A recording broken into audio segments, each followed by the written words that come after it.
Hey, it's Jeremy from jeremy.net.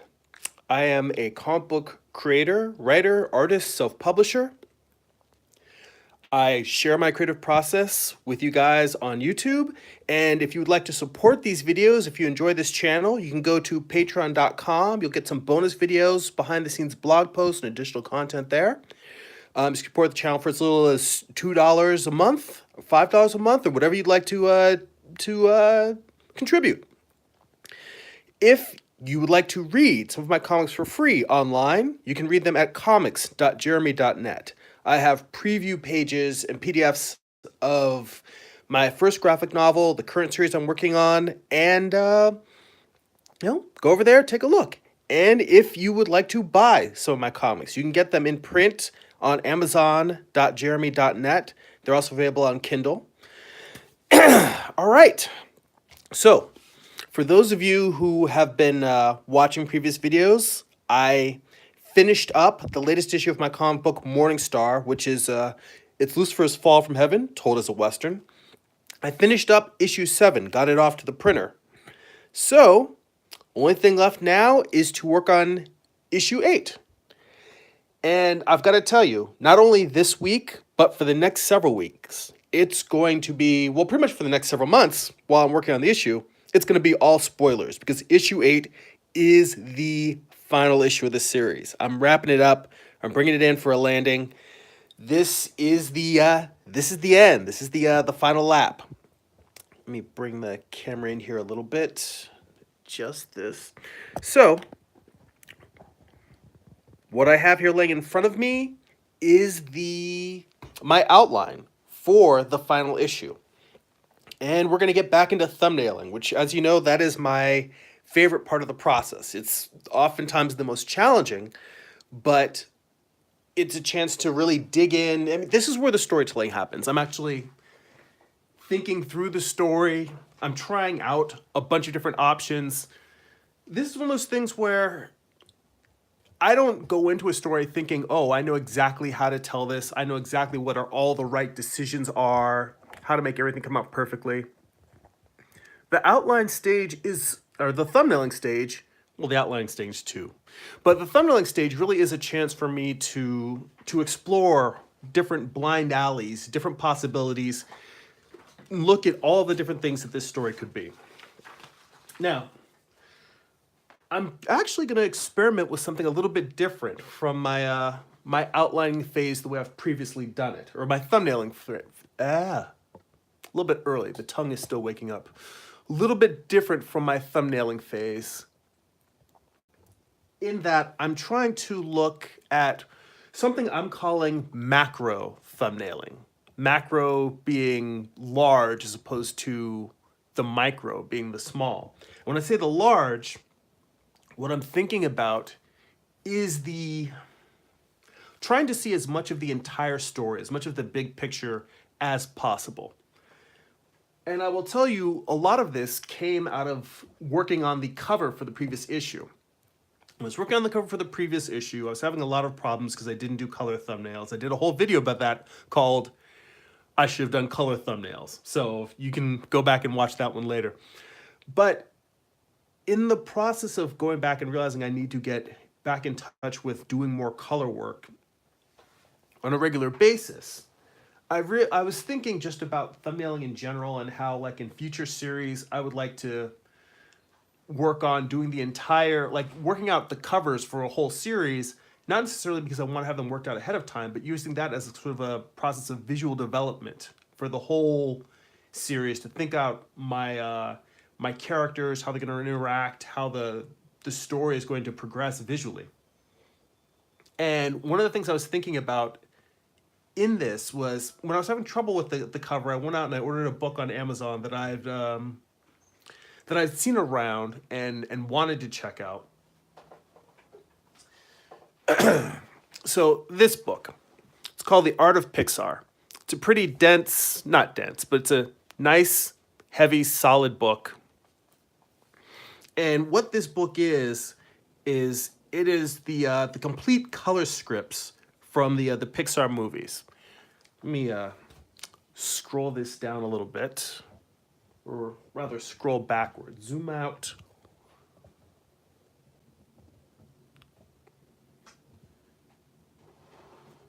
I've got a bunch of inking supplies over on the side of the table here. I want to make sure I don't knock them over as I show you this book.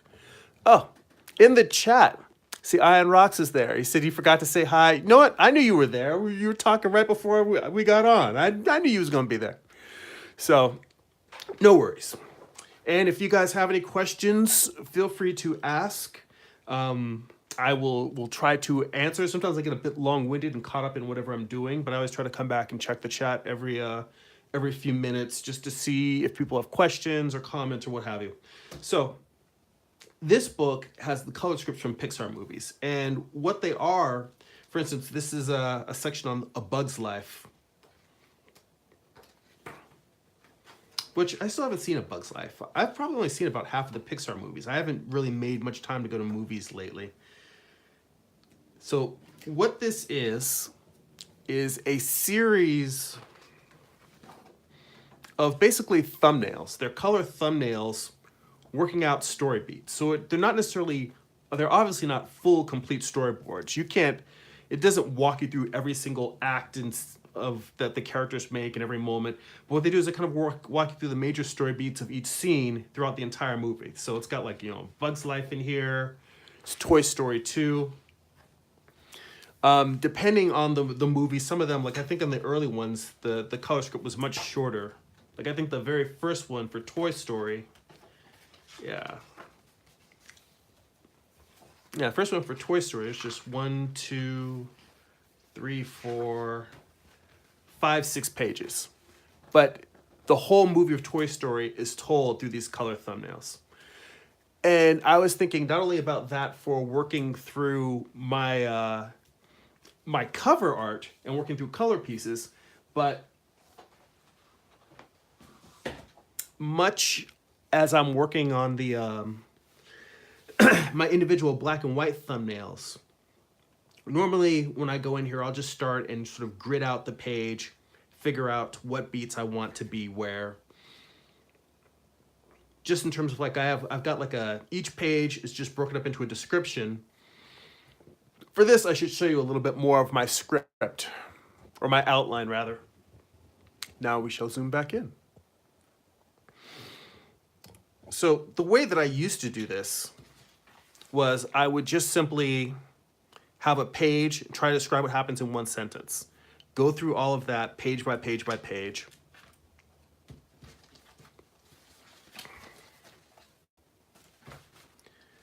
Organize this a tiny bit. So my comics are 24 pages. I get to the end of the list of 24. Then I go in and write my actual panel descriptions. So then I'll actually take the page and just break it down into this action. This is sort of a rough count. I tend to keep them around 5 or 6 panels per page. I did a lot of 9-panel pages recently too. Let's see. Also in the chat, the Cookie God showed up. Well, thank you for offering us with your blessings, Cookie God. Your cookies are delicious, and we are grateful. Let's see here. So I tend to go in, and just after I've got what happens on a page-by-page basis, then I go into a panel-by-panel basis.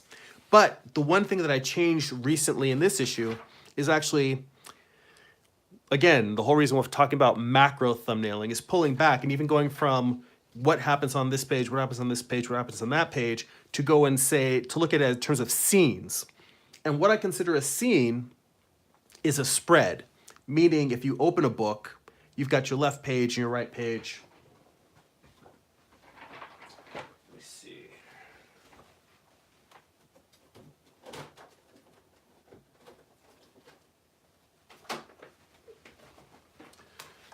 For instance, so this is the trade of Morningstar Volume 1, has the first 4 issues. So I try to pace it such that, go a little bit farther into the series. Well, this whole early part of the book is a very long fight sequence. But for most of the part, what I would try to do is say, if I've got a page of left and right, one spread, I try to treat that as a scene.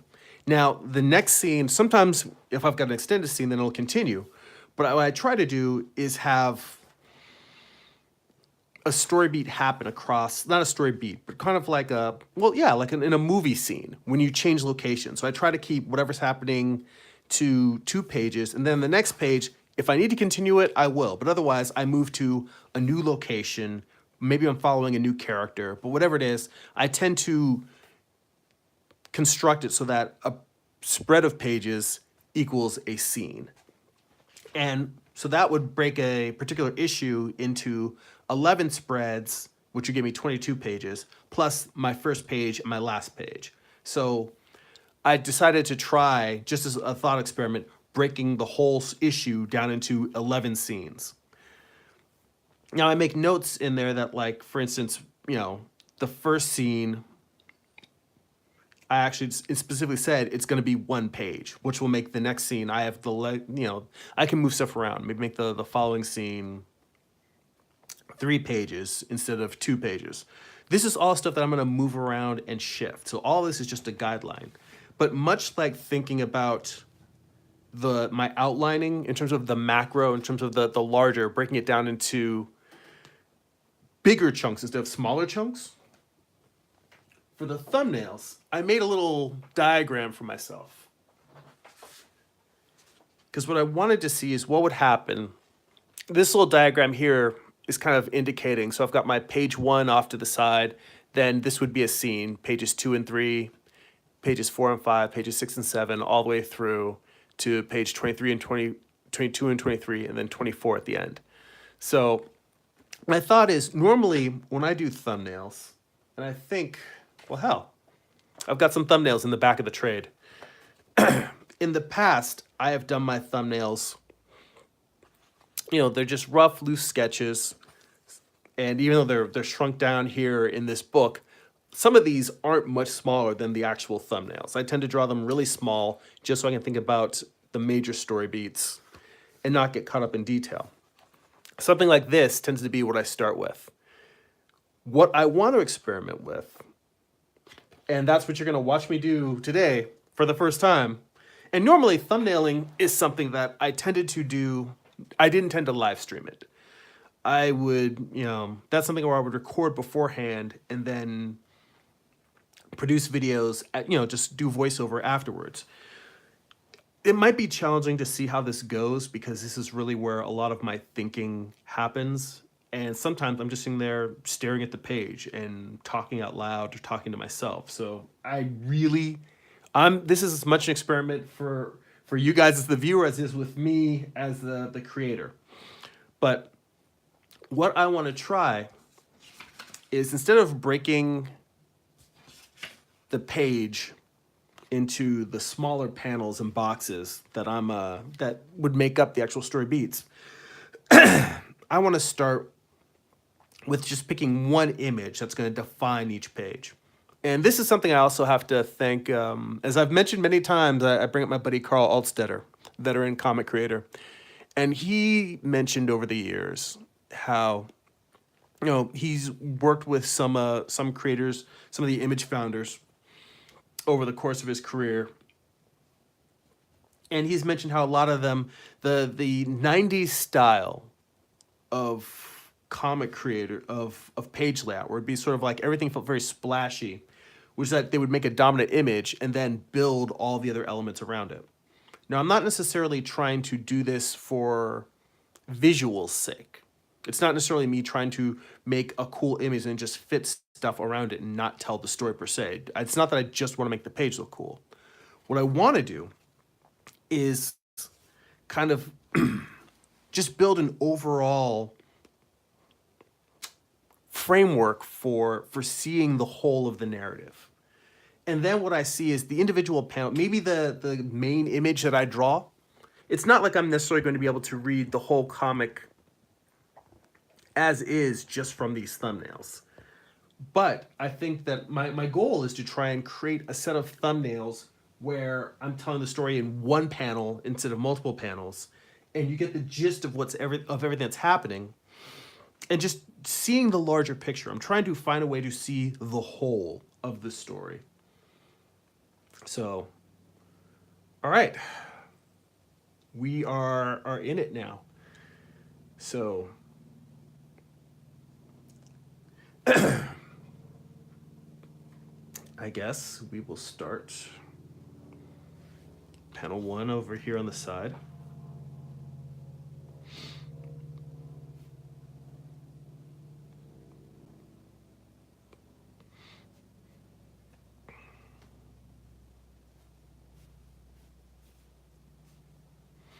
Also, for those who are new to my channel, I tend to do my thumbnails in ink.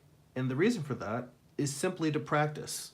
I want to practice my inking because it takes me a while to get an issue done. So I'm not inking all the time, and I want to, stay flexible with the tool. I want to keep my hand in practice.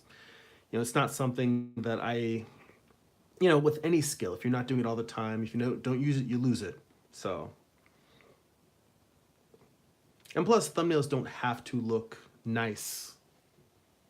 They can look, as long as you're able to communicate what you communicate with, it can be all stick figures. So this really is just an exercise in keeping my hand loose and making sure I document the things that I need to document story-wise. So right now, the way I'm starting this is not Lucifer. Michael is below the surface of a river. He was shot several times by Lucifer, and he fell off a cliff in the previous issue.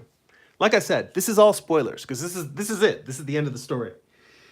So I wanted to start this issue, and what's funny is this one may really be a one-panel page. A splash page, as it were. Sorry, I realize that's just silly. It would be a splash page. So I think I want to start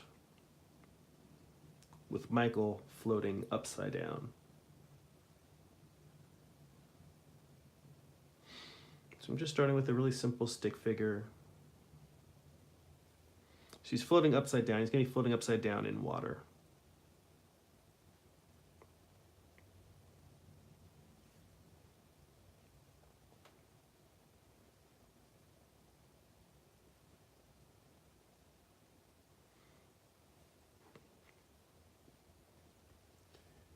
He's wounded, he's bleeding, he's near death.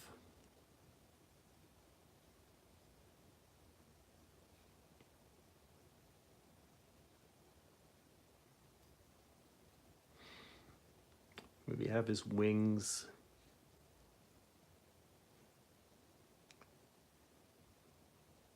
floating above him. And the first thing I can tell you already is he's too big. If this is an entire page, I want him to feel kind of tiny and floating. Well, you know what though? That's fine. This isn't going to be, like I said, this is me starting before I even get to my individual detailed panels.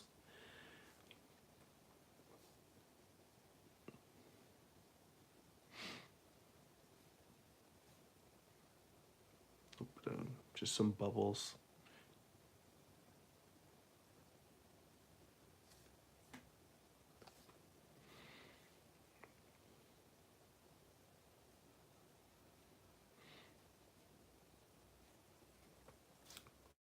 As a matter of fact, I'll just come in and add the bubbles with some whiteout later, which I normally don't bother with whiteout with thumbnails.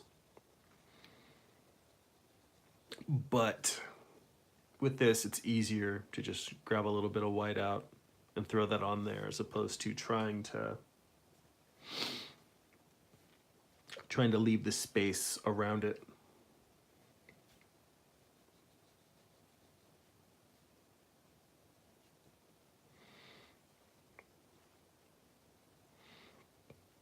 Now, what's interesting for me, and another thing that I hadn't really thought ahead about, is the fact that normally when I'm doing thumbnails, part of it's doing multiple different versions until I get what I want story-wise. So, I made this little diagram to try and figure out how am I going to fit 24 pages onto one sheet because I wanted to be able to see the entire story in one sheet. And normally, what I would do is if I drew this little thumbnail and I was not happy with it, then, and I'm drawing this below instead of to the right because I'm going to go on to page 2, but normally I would just draw another one and I would say, all right, in this one I really do want them to feel tiny. Because these are thumbnails, I think I need to get a little bit closer, bring the camera in closer.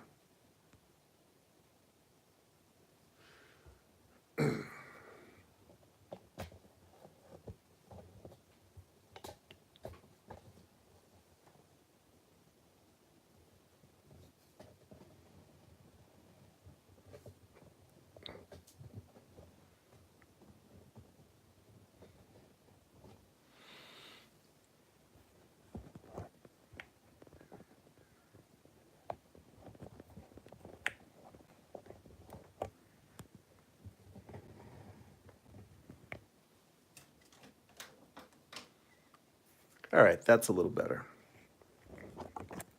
These drawings are so tiny. I figure I want you to actually be able to see what the hell I'm doing. Take a little water break. Some chatty Cathy over here.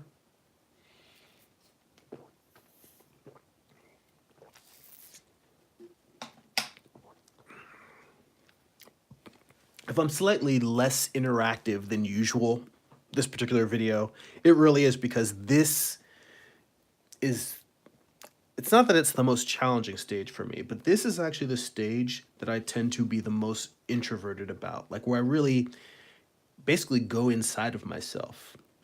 You know, if there was ever a point where you could say, oh, I kind of shut out the world and just sort of meditate and ruminate, it's when I'm thumbnailing.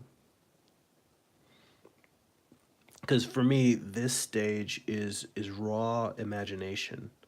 It's just me trying to look at what is not there and manifest something, manifest story. You know, I'm trying to, you know, I'm casting a spell, as it were.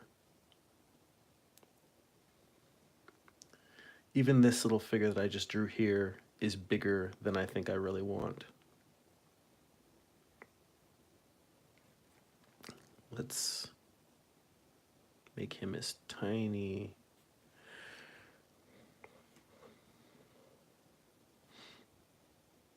You know what? Screw that. Let's do this instead.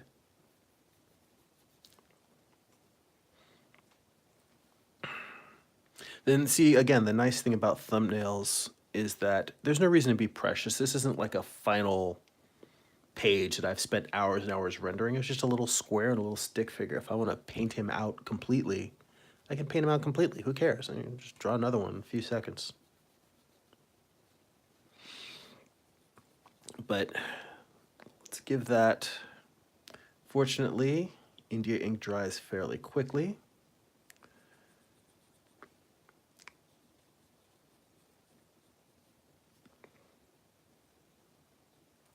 Let's let that dry for a second. Clean my brush off a little bit. And while I set that aside, I'm gonna go grab my whiteout.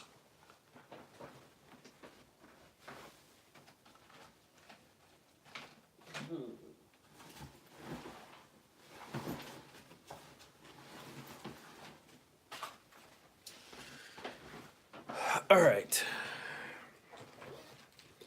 So I've got like my Pentel Presto Jumbo Correction pen, but instead of using that, what I've really been enjoying is using a Pentel Aqua brush, but it's filled with Doc Martens pH ink and some white ink. I've mentioned this in previous videos. I've tried using Pro White, and the problem with it is that I don't use it regularly enough. Pro White is basically like another liquid. It's another white paint that that comic creators and artists in general use as detailed corrective fluid or to create special effects like painting rain onto a black background. And my problem is that I don't use it often enough, and then it really dries up and gunks up. Whoops, big splotch of white just came out of this thing. This thing does not gum up, and I am very grateful for that. Clean that up. Otherwise, I'm going to stick my arm in it and smear it all over. So let's say I want this guy to be really tiny. Now I can really draw him in at the scale that I want. I mean, and when you call them thumbnails, if you actually look at my thumb, I mean, I've got a pretty big-sized hand, but yeah, this is a tiny-ass drawing. If you look at this compared to,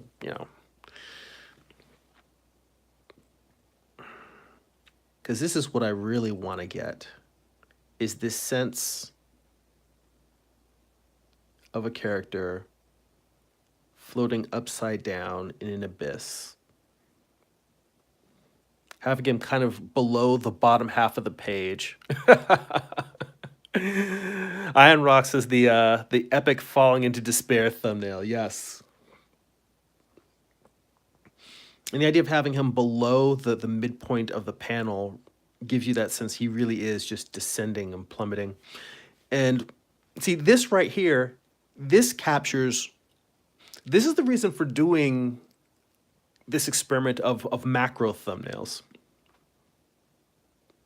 The fact that just, even if I'm going to add other panels on this page, that tiny thing alone captures what I want the page to feel like. And that's the reason why I'm trying this little variation of my normal thumbnailing process. Throwing in some bubbles more near the top, both for giving the sense that he's in water, but also having the bubbles get fewer and fewer as you go down, kind of indicating that he's going into deeper depths. There's less air. I mean, not that it's water. There's no air in there at all. But the idea of the deeper he is, the farther away he is from life.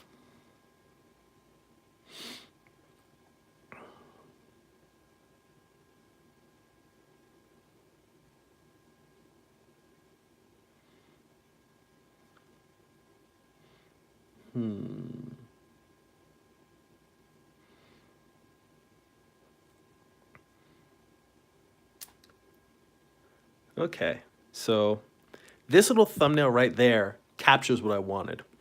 And I'm not sure if I'm just going to do these macro thumbnails. That's an idea. What I might do is go horizontally across, drawing the thumbnails, and if I get to something that I don't like this one, to go vertically down until I fix it, until I get the answer I want, and then keep going across. I don't know, this is gonna get messy. I may end up redrawing all the thumbnails once I finish this, or maybe I'll just scan them in and move them around. I don't know.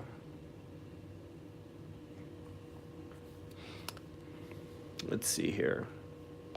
So that will be one.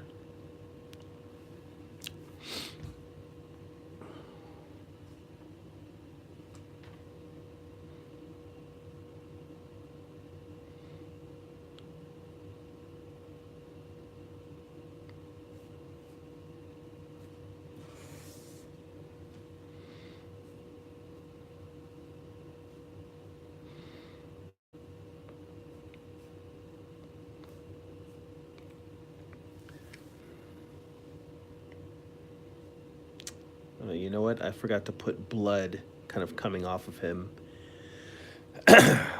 That's not really important. That's a detail. I can figure that out in the actual thumbnails. Or hell, I can figure that out in the layouts. It doesn't have to be at this stage.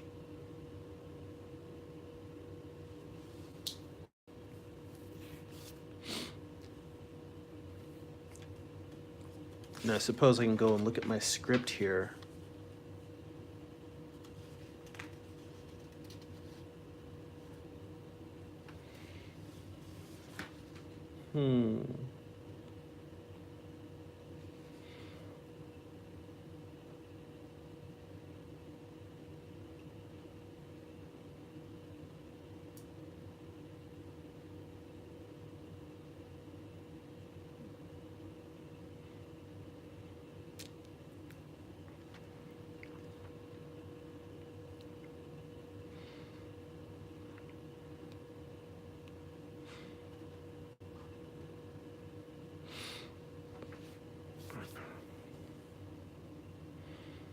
So I guess the next shot here would be Michael underwater.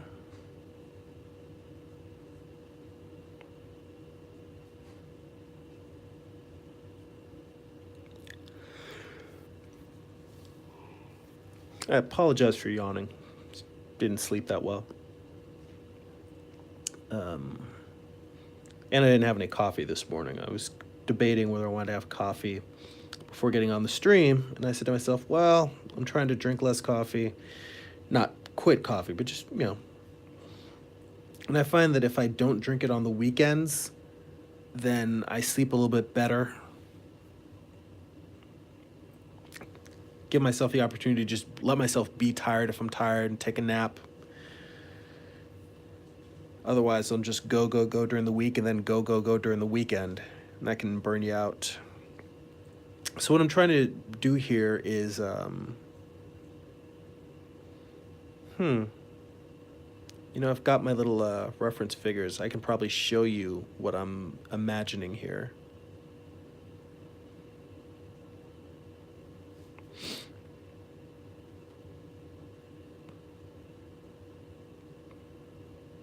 But it's basically just Michael upside down, kind of covering his face.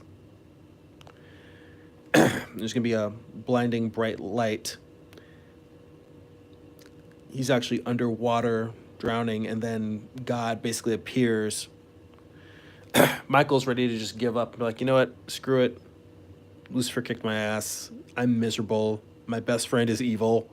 I'm ready to go. I'm ready to let go. I don't even care anymore. And then God telling him, well, you may be done with me, but I'm not done with you, kind of basically.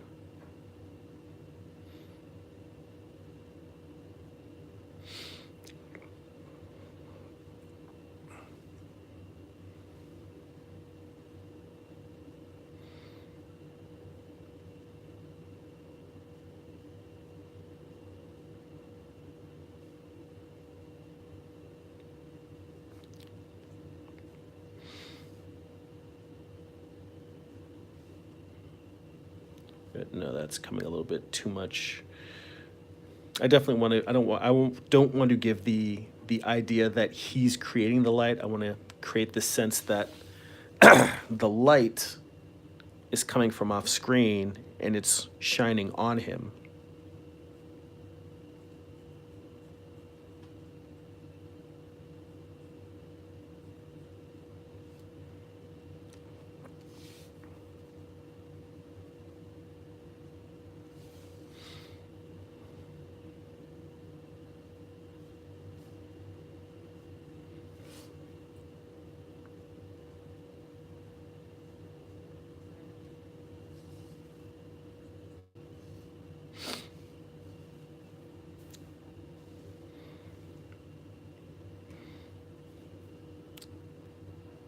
See here.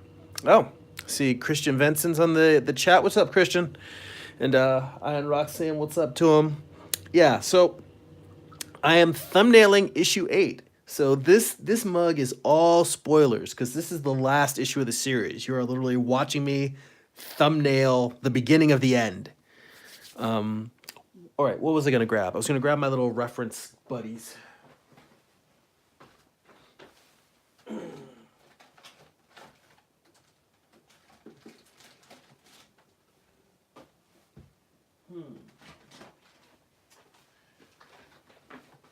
Okay, yeah.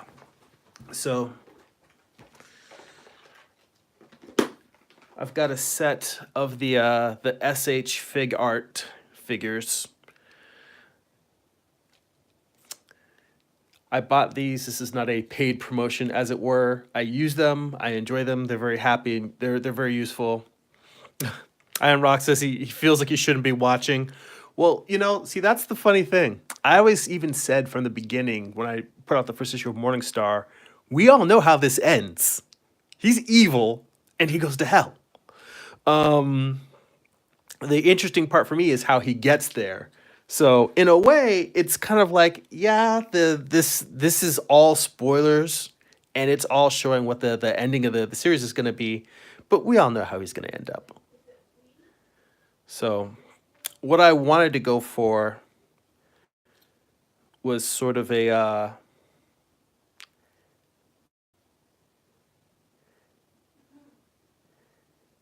him having a turn this light off for dramatic effect.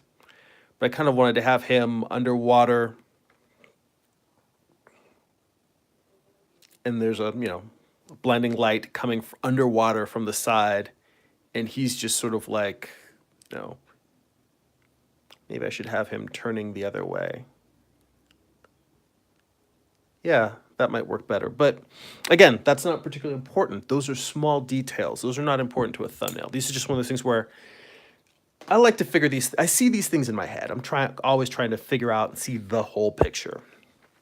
Yeah, this is all stuff that I can work out. Yeah, Christian said I need to order some of those figures. They come in handy, and they used to be ridiculously priced. People were gouging online. They were like $80 or something.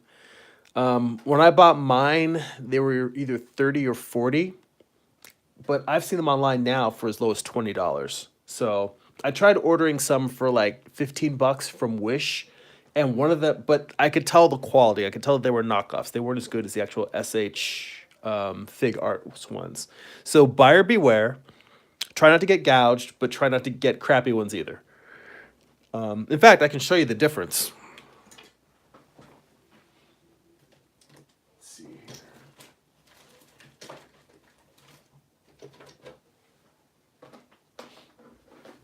So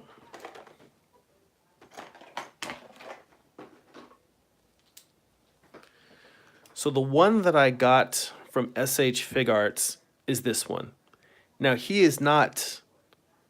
His articulation is smoother. It's a little bit better put around, but he doesn't have as much detail sculpted in. Now this was the knockoff one that I got, and as you can see, he's got more detail just in terms of like the sculpting is deeper. I won't say it's more detailed, but like he's got more of a navel, more sculpted and detailed abs and quads, which I obviously they're sort of like, well, that's added value. You want more detail. He's got a more detailed face, which I don't necessarily need that detailed of a face, but he's also less of an everyman. Like this guy can be a wide variety of body types. This guy is pretty much a bulky superhero type.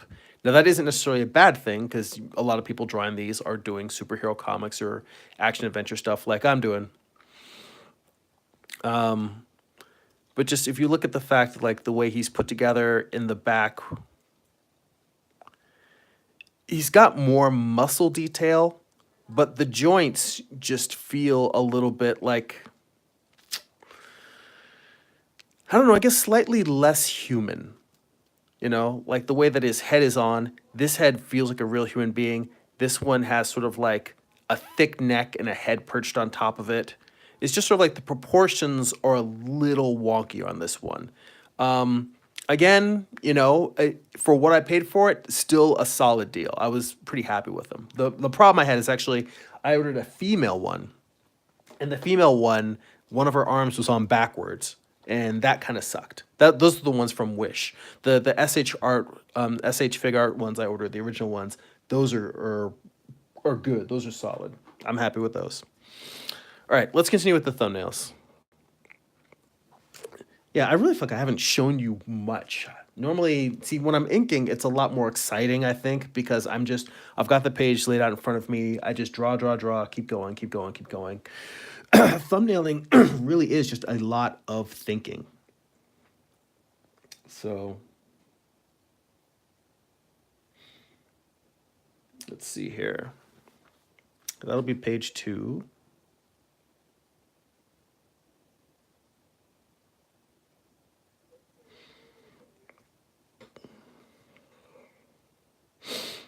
And so this is a little bit different from my little diagram I made in the sense that we're changing scenes in the middle of a spread.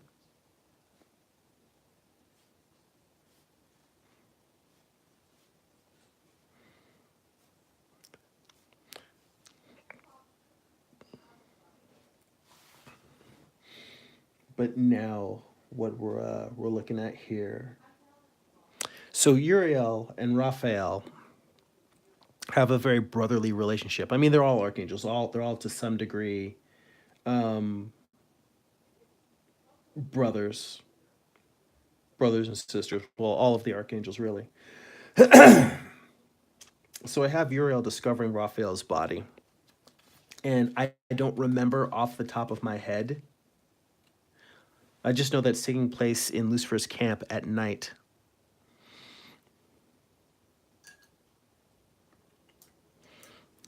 I don't remember off the top of my head who else is around.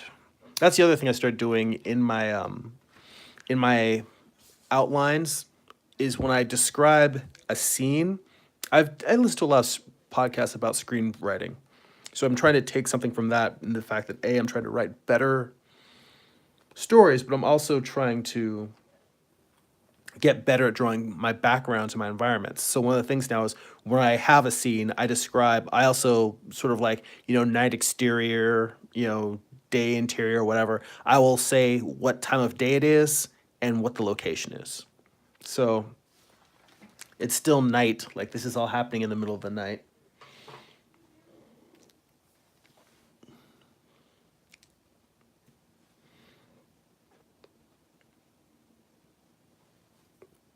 And oh yeah, so I was looking into my actual when I go from pages to actual panel descriptions, I wanted to get a look at what I specifically say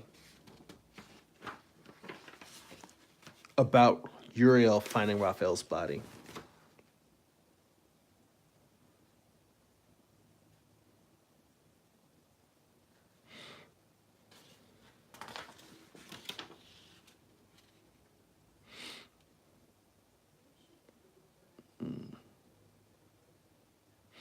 Oh yeah, shit. This is what happens. He actually Lucifer straight up lies to him and tells him that that uh that Michael killed Raphael.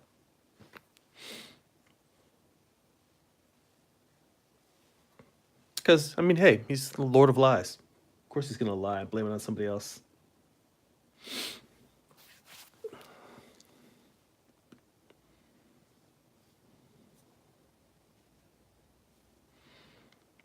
So I guess what this really is going to be is a forest.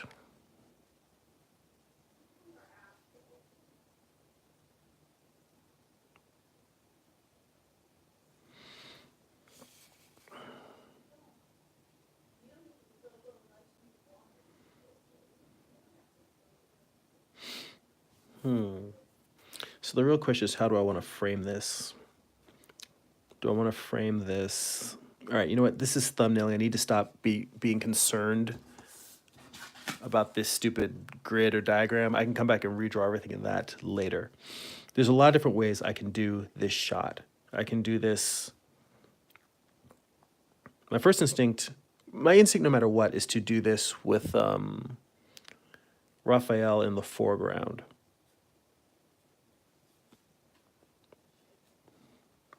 So I could either do it, he's high up,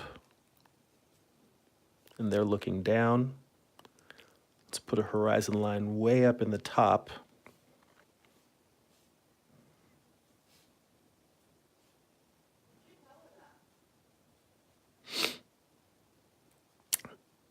And I can have these two walking, looking up and seeing the body.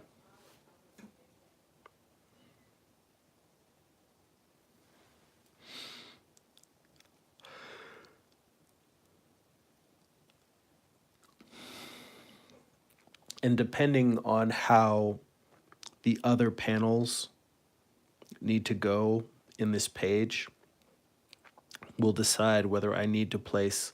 Right now I'm putting Uriel to the left.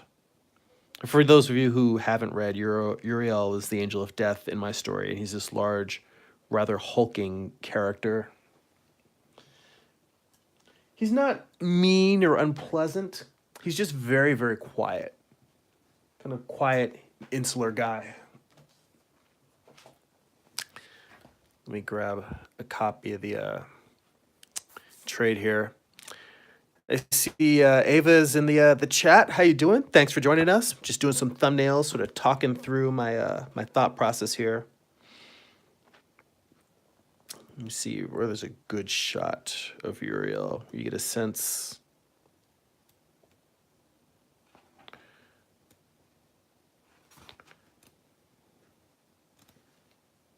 Probably. There's a very long fight scene between a bunch of angels and demons. Well, here's a shot of him, but I don't think we get, well, it's another shot of him. It's kind of like the Undertaker of this series a little bit, you know, being the angel of death and all. But he's significantly larger than all the other archangels, like just this really big, massive, hulking guy. Let me see if there's a shot where you get that sense.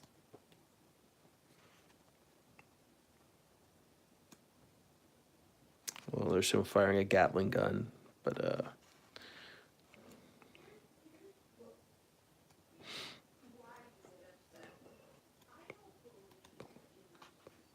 point being, it's just one of him walking up these stairs, talking to Ariel. He's, you know, well over a head taller than her. But anyway, Raphael, for all of them being siblings of a sort, Raphael really is like a little brother to him, and obviously he's going to be very stunned and upset by his death.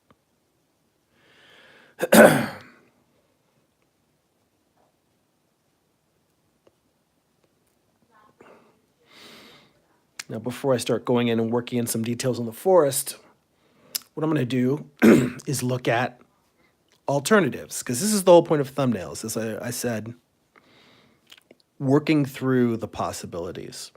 So what happens if instead I do this with just his feet dangling and the horizon line is a low horizon? Well, maybe not even low, but and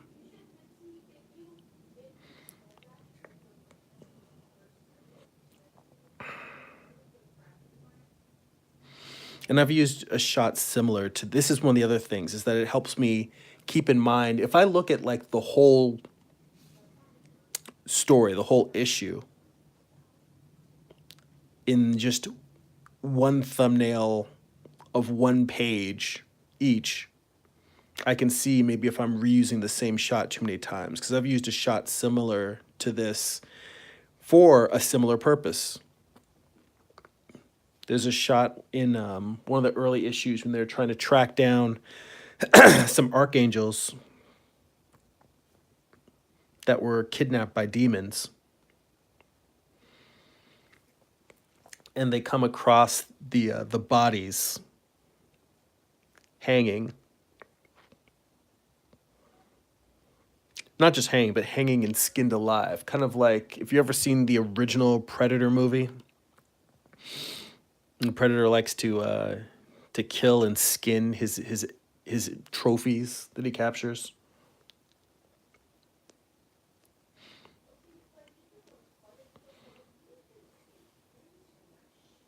So, yeah, if just some trees around. Now this feels more intimate. You know, we're closer to them. We're seeing them react. But the real question is just, which one will tell this one definitely tells a more intimate story, and I'm leaning towards that. But I have to make sure that the panels that come before and after it very clearly show what lead up to it. And one of the things that I had intended, and I just realized that I put it in my thumbnail, was that, well, no, I put it in my outline, was that Uriel was going to be holding a flask and he was drinking as he saw this. Because and basically there's this weird sort of, I don't know, craze that's running through heaven where they're addicted to this brew that was actually created by Lucifer, but it's basically what the reason why the demons hunt the angels is that they drain them of their blood, and then they make this intoxicating potion that's made from a mixture of the blood of angels and demons. And now that's been introduced into the ecosystem of heaven, and people are either like realizing, oh wow, this is kind of making me lose control of myself, and they're not drinking it, or they're becoming rapidly addicted to it. So yeah, this feels more like what I want the shot to feel like. Now what's interesting is I'm changing scenes from panel 2 to panel 3. That said, it does feel disjointed, you know, as opposed to being able to read. Like you can see from 1 to 2, him being underwater, floating, to underwater and bright light around him.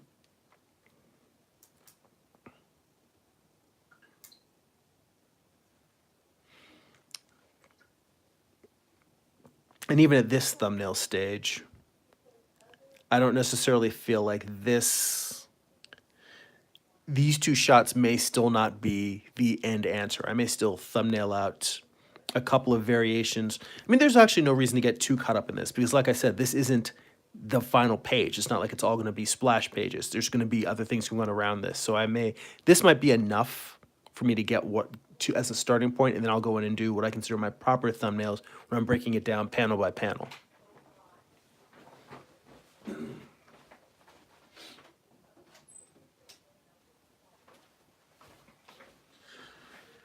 Okay.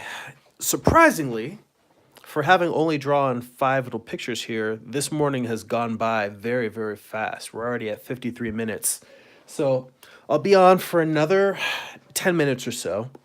If you guys have any questions while I'm thumbnailing, please feel free to ask.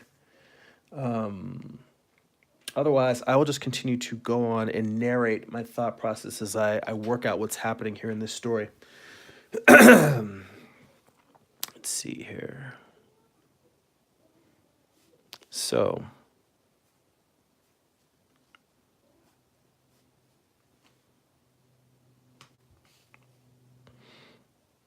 what is next? The next thing that happens,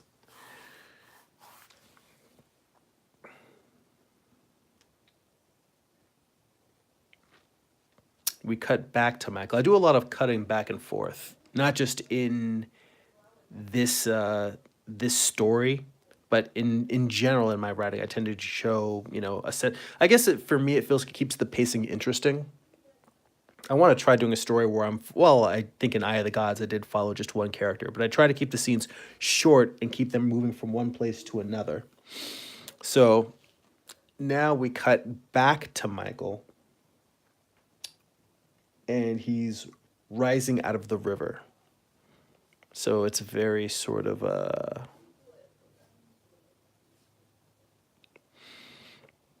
in fact, that might be a way that I want to change the storytelling here, is to, if I have Michael moving towards the right, I can have Lucifer. That's an interesting idea. See, this is a reason for doing the macro. What I can do is, in all of the scenes up until because there is a final battle with Michael and Lucifer, because Michael's the one who casts Lucifer out. What I can do, and I wouldn't have thought of this if I wasn't doing it this way, is to have all of the scenes with Michael, have him moving to the right, all of the scenes with Lucifer moving to the left until I get to the scene where they meet. So sort of a subconscious movement thing. Like throughout the story, they're slowly, gradually moving. However, whatever time and distance they're separated by, I can have them sort of subconsciously, they are moving towards each other, towards their final collision. So, little note here. I write a lot of notes to myself also.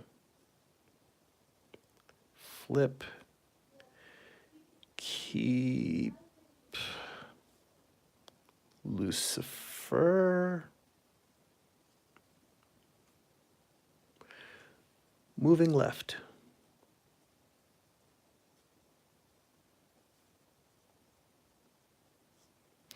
Now, because Western comics tend to read left to right, this might still be visually awkward, and I may not stick with this. I don't know for sure. I think it's a very good idea, but we'll see in the actual laying out of the panels whether I can stick to that or not, because I might try it and then be like, oh, wait, this just doesn't read well.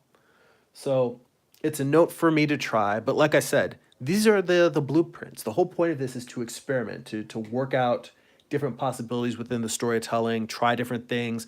This is the place to fail. You want to make all your mistakes in the thumbnail stage so that when you're doing your layouts and your actual final pages, you'll have gotten through that crap already.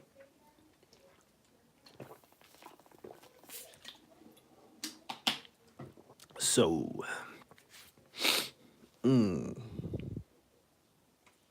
so we've got Michael raising out of the water. And I don't know if I want to have him. At first, I was going to have him be kind of hulking, kind of slowly rising out of the water. But I think it might actually look a little bit cooler to have him sort of head up and have him almost springing out.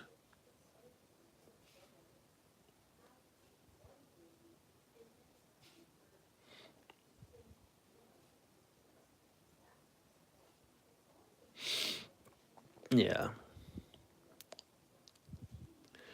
So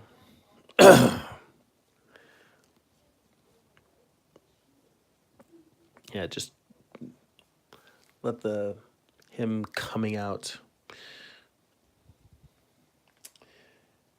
Yeah, I don't know. I go back and forth. There's two different possibilities. I can go with the splashing, rising, or I can have him splashing out, or I can have him slowly rising. I am not sure which one I want yet. So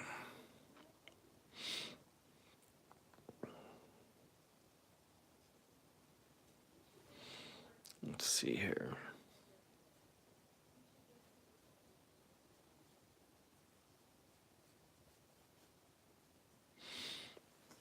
All right.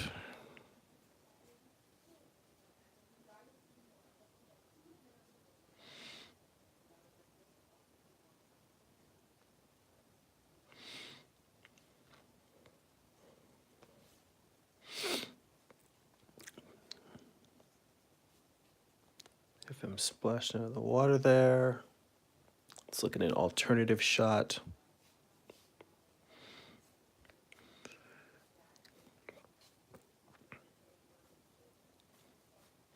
And I figure if I draw 1, 2, 3 different versions, and that by the third version, I'll have at least something that I think is passable, at least for moving into doing panel thumbnails.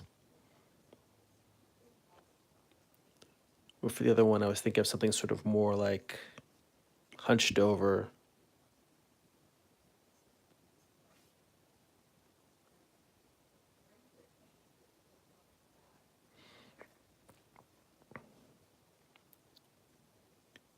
Coming forward, the leg behind.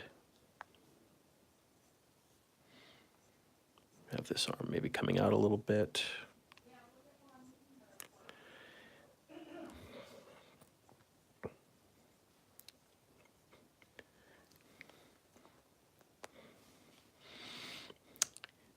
I mean, I'm drawing him pretty hulking, almost like the, almost kind of similar to Uriel. I mean, Michael is pretty buff in my version too. He's definitely got a Superman physique. He's just not as just massively oversized as Uriel. Like Uriel, I kind of concepted him almost like the Hulk of the team, except instead of just yelling and smashing, a lot more of a kind of quiet, contemplative character.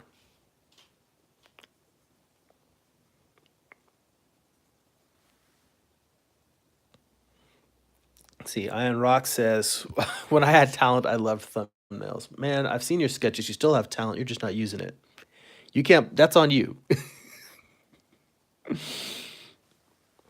And Christian says, I didn't realize how important the thumbnailing process was until college. It's when you you figure out pretty much everything. Yeah.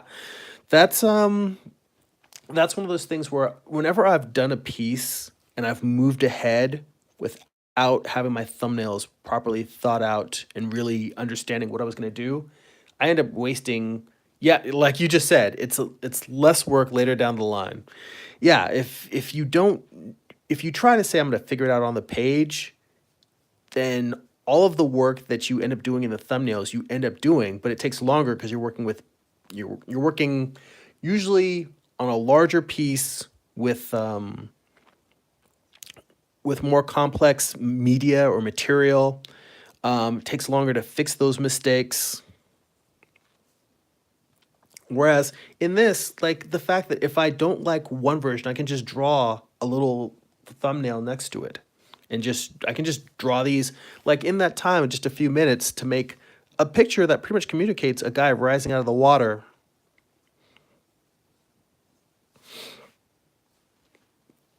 That's, it doesn't take me much time to just go here, and even this, I'm trying to think. I want a full body shot, but what I'm looking for with Michael is almost something. Well, I mean, hell, I'm very much looking for something angelic, because what I want is that sense of him rising, him ascending now.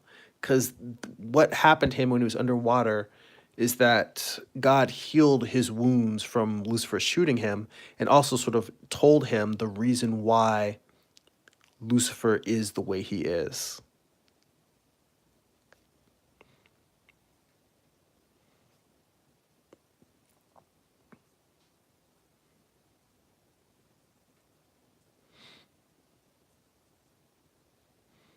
He's got his drippy afro.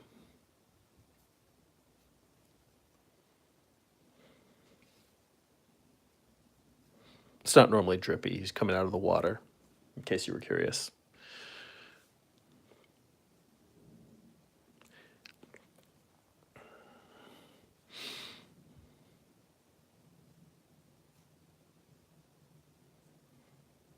And even though I kind of want this particular panel might actually be a splash page. That's one of the things I need to double check in my notes. But in terms of him emerging from the water,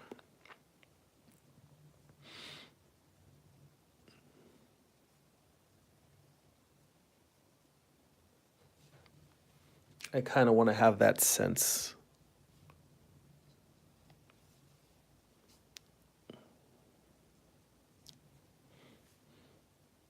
Not necessarily of him. I'm trying to decide where I want to have it, like he's actually emerging from the water, but he's like glow. That's an interesting. I don't want to get too caught up in the storytelling that will be in the actual individual pages and panels, but that's a visual image that's worth me documenting, which is the idea of, all right, here's the river, and then within the river,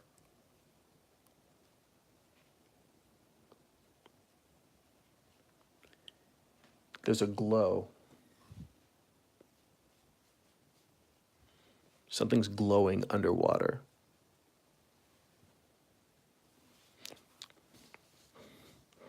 And then have Michael coming out, rising out of the water.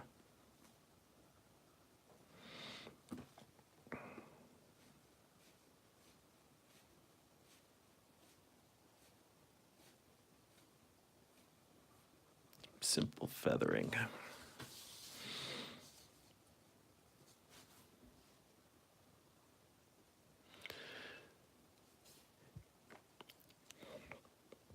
So yeah, for me, thumbnailing is probably the longest part of the process. I really go back and forth, do a lot of thinking, exploring a lot of different options. You make a note down here, glow underwater. Because a lot of times I can't remember what these sketches are. I mean, these are tiny doodles. They're sometimes very hard to read even for me, and I drew them. So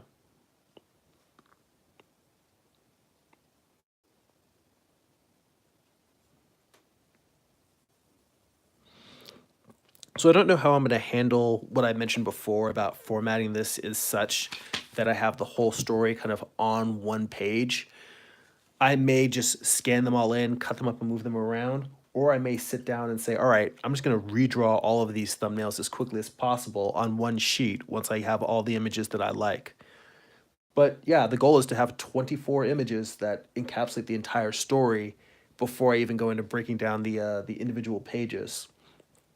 And who knows, I may do this and decide that it's a waste of time.